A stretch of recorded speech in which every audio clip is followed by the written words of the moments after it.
Hi, I am Debbie. Most of you know that I have a page called Bat Venator. I have a Lamborghini Aventador. Looks like the Batmobile. I go to lots of social events, car events, but my favorite thing is police chases. And I think you all know that because you watch all my stories.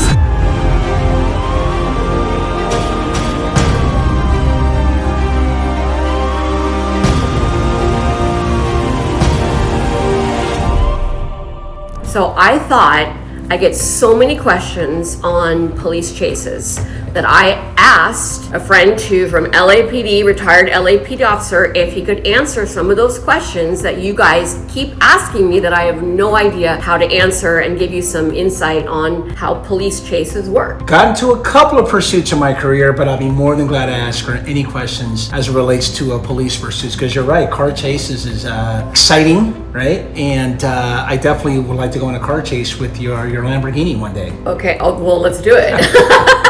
We'll be right back.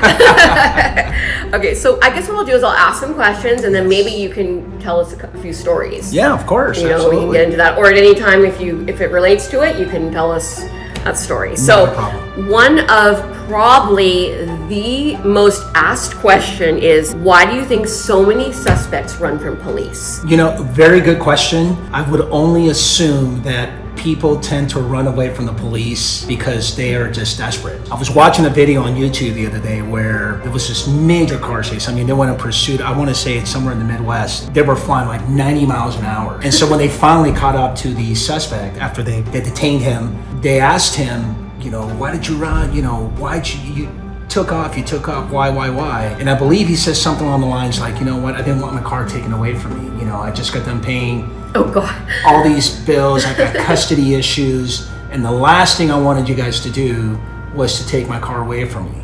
Wow. And I believe in that particular incident, he had a suspended license, a couple of warrants, so there was just no way, by no means, was he going to stop for the police. That would be one way to look at it, why people actually run away from the police. Other ones are just desperate times calls for desperate measures. Look, if you're a violent criminal, there's a strong possibility that you don't want to get caught, right? Right. I mean, if you're out there up to no good, robbing people, murdering people, and next thing you know, the police finds you, you best believe you're probably going to get involved in a car chase. Yeah, oh my gosh. Okay. I honestly think that LAPD, CHP, and Sheriff have better ratings than Netflix for the police chases. Yes, because if a news media helicopter is up and gets notice way before we request for an LAPD airship, there's a lot that's going on before we actually get the airship involved.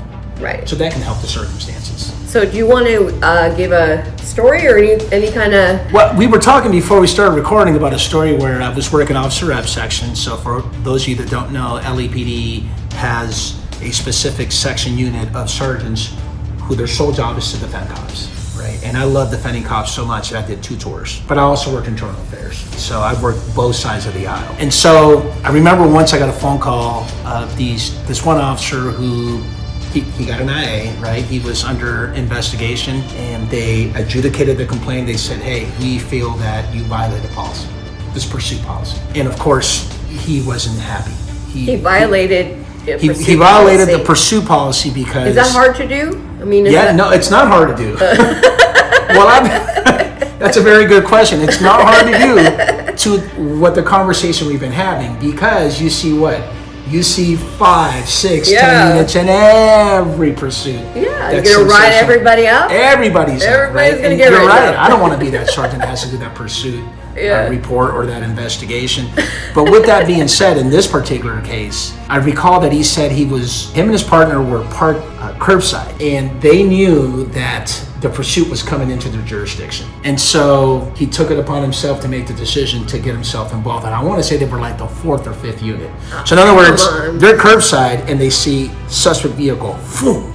Then you see the 1st unit, you see the secondary unit, and then you see, I want to say the 3rd unit, because maybe they're requesting an extra unit, right? Depending on circumstances. And then you see the supervisor, right? And they decided to join in. And so when you make that decision to join in, after all said and done, right, everything is... I mean, if you're bored, the more the merrier. I don't know. I mean, unfortunately, getting involved and making that decision amongst yourselves, right? But see, most people don't know that. Like, most people don't think that cops can just get involved if they, Your decision making has consequences. I will say that, right? For every officer. Absolutely. Look, if you are monitoring a pursuit and you know it's alive and well and it's coming into your division, your jurisdiction. Is that an ego thing too, that they want to control? Well, I think it is. They don't want other...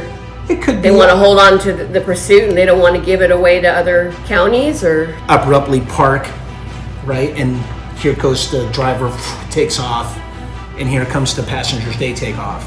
And then while you're out there in a chase, the suspect turns around and points a gun at you and probably fires some rounds. Oh my God. Well, I mean, that's all captured in body worn video. Now we're going from just a stolen vehicle of someone that's wanted for a warrant to an attempt murder on a police officer.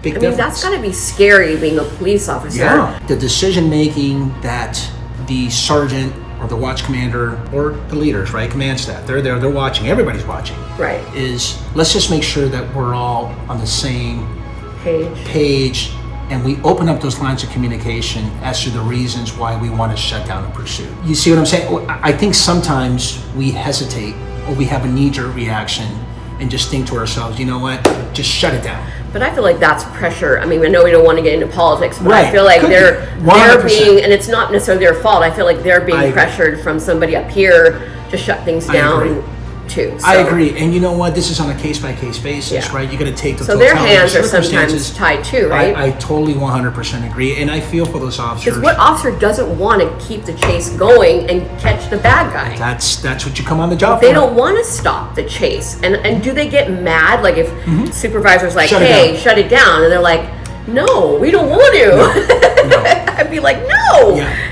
and believe it or not, some have said no, and they'll still do it. Right. Like, but then you get in trouble. Then you get in trouble. Then you come see the IA guy. Yeah. Oh my God. So if he says no and you keep going, you can't do that. It's a violation of policy. However, the department wants to handle it, I'm sure.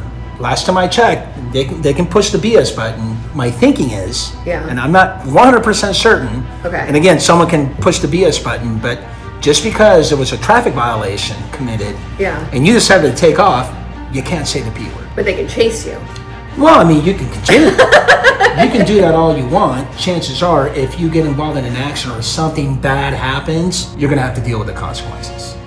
Okay. What's the mindset of a suspect or someone who's trying to get away from the police? It's kind of hard to measure what they're actually thinking, besides the fact that there's some desperate... I guess desperate would be Desperation's definitely at play, right? Because you don't want to get caught. Yeah. Right? So you want to get away from the police. I don't think someone who is trying to get away from the police and gets involved in a car chase is thinking to themselves, well, I'm definitely not going to get arrested tonight, and I'm trying to get away. Trying to get away. You see what I'm saying? I don't necessarily think that, oh shit, the minute that I bail out of this car, they're going to capture me. They're going to apprehend me, right? They're going to effect an arrest. Could be. Yeah. Could be.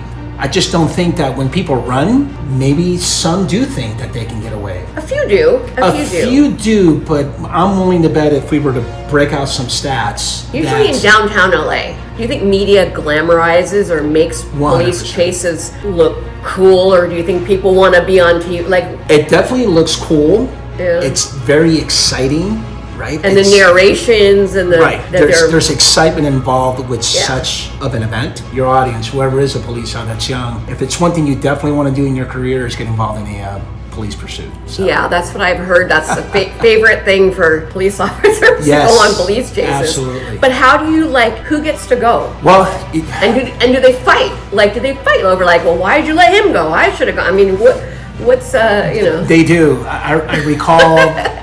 When I first came on the job and I was on probation, shout out to my field training officer, Peter Harris, he would tell me, he said, look, we might not get into a whole bunch of stuff, but what I am going to definitely get you into is a pursuit. It's God's calling, right? It happens. It's going to happen. The question is, when it happens, who gets involved? Right. And I can probably vouch for the majority of us law enforcement officers to say that all of us want to get involved. Exactly. But you know what? Not everybody can get involved. Yeah. You have a primary unit, you have a secondary unit, and you have the sergeant, the supervisor, part of this pursuit. That's it. You want to leave on a note about police chases and what you can tell people not to do, or what they shouldn't run from the police, or they should just pull over because they're not going to get away, or... Well, we can all agree, you're not going to get away. Because we're going to get you. Because we're going to get you. We're definitely there. We're going to get you. And we're going to put those handcuffs extra tight.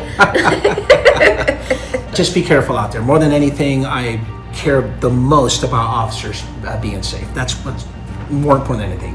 Yeah. And public safety is number one. Yeah. And so just be careful out there. And if you're interested in anything that involves internal affairs, you can look me up at the... Yeah, I'm going to put all his information, his podcast, his YouTube. I'll put all your information on there. So, because you have a lot of really great information, not just about police chases, but he's got some cool information about IA, investigations, police stuff, like really cool stuff. So we'll definitely put that so they can check you out there. Thank you for having me. And thank you so appreciate it. much. I really appreciate it. Yes, Thank you. You're welcome. Thank you.